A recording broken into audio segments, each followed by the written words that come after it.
like leachate, right? Which when this contamination seep into the ground and the soil, it can go into the nearby water supply and it can contaminate it, right? So those are possible reasons. Next now, we see where next question says there is a plan to open an unused section of the landfill, right? Before trucks begin dumping garbage in the landfill, it is recommended that a study be conducted to identify the species of plants and insects present in the area and also determine how they are distributed. Right, so one technique that may be used to conduct this study, of course, there are a lot of techniques, but we are going to choose the most common, the quadrat sampling, right? I explain how the technique suggested, the quadrat, may be used to identify species of plant and insect in the unused section of the landfill. So first of all, we're going to say that, several quadrats, you're going to place them randomly in different locations within the unused section of the landfill. This ensures biodiversity, which means variety of areas are sampled, right? Next, we say for each quadrant, all plant species and insect observed within the square frame are recorded, and the number of each species is also counted. Field guide or species identification manual is used to accurately identify, the recorded insects and plants. If necessary, sample can be collected for further laboratory analysis, and that's a yeah, that's not, that if, we're looking at a big scale thing, maybe a school thing, you just use a manual. Next, we say, the recorded data are used to determine the variety of species and the distribution of these species within the landfill area. All right, so three nice easy marks there. Of course, yes, we move on. Next, we say, the plot of land next to the landfill is sloped and a traditional farm is located there. Name two techniques which may be implemented on the farm to reduce soil erosion. So we have terracing, we know the contour plowing or farming. Or we can plant cover crops, and cover crops really mean that planting the grass that cover the soil, legumes, right? That to hold the soil together. But the most common ones are terracing and contour plowing. Next one is say explain to the owner of the farm how one name organic farming practice could improve quality of the soil on the farm. And of course, composting is the most easy one. Composting improves soil quality by providing essential nutrients, right, such as nitrogen, phosphorus, potassium, which enhance soil structure for better roots growth and increasing water retention, which reduces the need for frequent water. I know composting is when you take all things from the kitchen that rots like cabbage and waste carrot and yam skin and different things that you would throw away when you're cooking. You just keep that and let it ferment and then you turn it to compost, right? Next one. Next question says define the following terms. Allele, and of course, allele is either of a pair or a series of alternative form of a gene that occupy the same position on a particular chromosome and that control the same characteristics. Gene is a basic unit of hereditary, which is composed of DNA, occupies a fixed position on a chromosome and determine a specific characteristics. Know that the chromosome is a thread-like structure composed of the DNA, ribonucleic acid, and protein, which contains genetic information in the form of gene. And of course, deoxyribonucleic acid, otherwise known as DNA, and it stores genetic instructions for organism development, function, growth, and reproduction. Of course, it is a protein if you want to add that in. All right, next we say Jamal is a professional dog breeder. Right, he made selected dogs with the intention of producing dogs with a specific characteristics. Right, he with specific characteristics. Right, He recently mated two dogs to produce dogs with desirable coat types. Coat type in dogs is determined by a single gene with two alleles. The straight coat is dominant, while the silky coat is recessive. Then the process which leads to the production of dogs with desirable coat types, and after that is called selective breeding, right? Or artificial selection, right?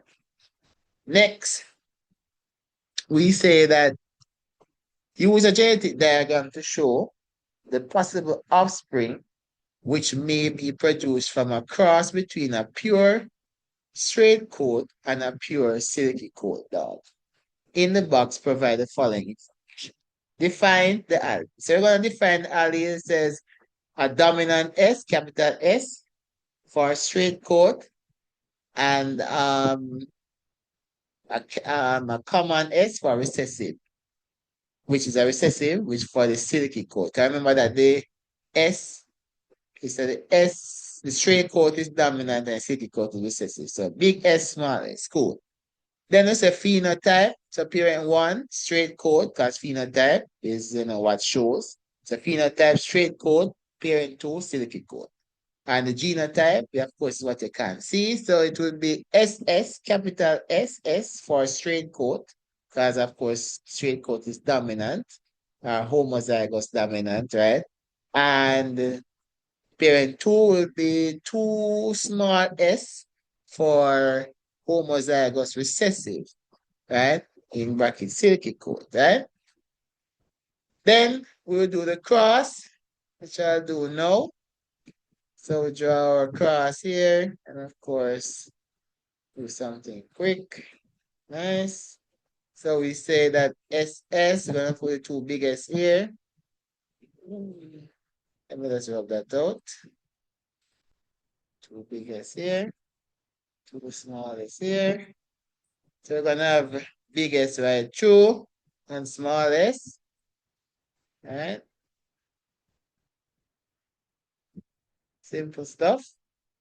And then the outcome, all offspring will have a straight coat because they inherit the dominant S from the straight coat parent. So dominant shows in the phenotype, right? So dominant always show over the recessive in the phenotype, right? So they will be all carriers of the silky coat, right? Next, dog breeding may not always be advantageous to Jamal. Suggest one disadvantage of dog breeding. High cost. It's very difficult. There are many, but they're high cost. It's very expensive, right? Veterinary care, food housing, all of these very expensive. There are ethical concerns also to, mess with the control, the breeding of dogs, right? So it's ethical concerns, and there are more that you can list in the comments below, right? Next, we say while watching a documentary, Jamal observed that some giraffe in the episode had long necks while others are shorter necks. In the process, which over time led to the appearance of long neck giraffe, and of course, natural selection is the answer there. Suggest one advantage that long-necked giraffe would have over those with shorter necks. And of course, they can see food sources, they can access food sources, right? From tall trees that are beyond the reach of short neck competitors, giving them a significant food advantage, right? When food are scarce and not a lot of food is there at present. Of course, we can also say let them see their enemies from a distance. There are a lot of other advantages in the tall. Advantage you can see enemies and make a move quicker, evading your enemies, plus many more. Next one says we get the diagram of the respiratory system, right? It says name the parts labeled A to F. So A is the trachea. B is the rib. I think it's a rib there. Rib. That shouldn't be rib. It should be rib. Pointing to a rib, right? Then we say that C is the bronchioles, right? D is the alveoli, right? E is the lungs, obviously, and F is the diaphragm. Right? Nice and easy. Moving on. Next, we say Simon has been a smoker for the last 5 years. He tried to stop smoking last year, but was not successful. He recently attended a health fair where he learned about the negative effects of smoking. He decided to make an appointment with his family physician to discuss what he needed to do to stop smoking. Right? Outline one way in which Simon's health may be negatively affected by each of any two named substance found in cigarette. And everybody should know that nicotine, highly addictive, can increase Simon's heart rate, blood pressure, leading to high risk of heart disease, and tar, you know, can accumulate in Simon's lungs, damaging his lung tissue, leading to respiratory disease such as chronic bronchitis or lung cancer. And those are two that is the most common ones that students know. Next. I think these two are the final questions. Yes. So just one reason why Simon may have been unsuccessful when he tried to stop smoking. Of course, he took in some nicotine.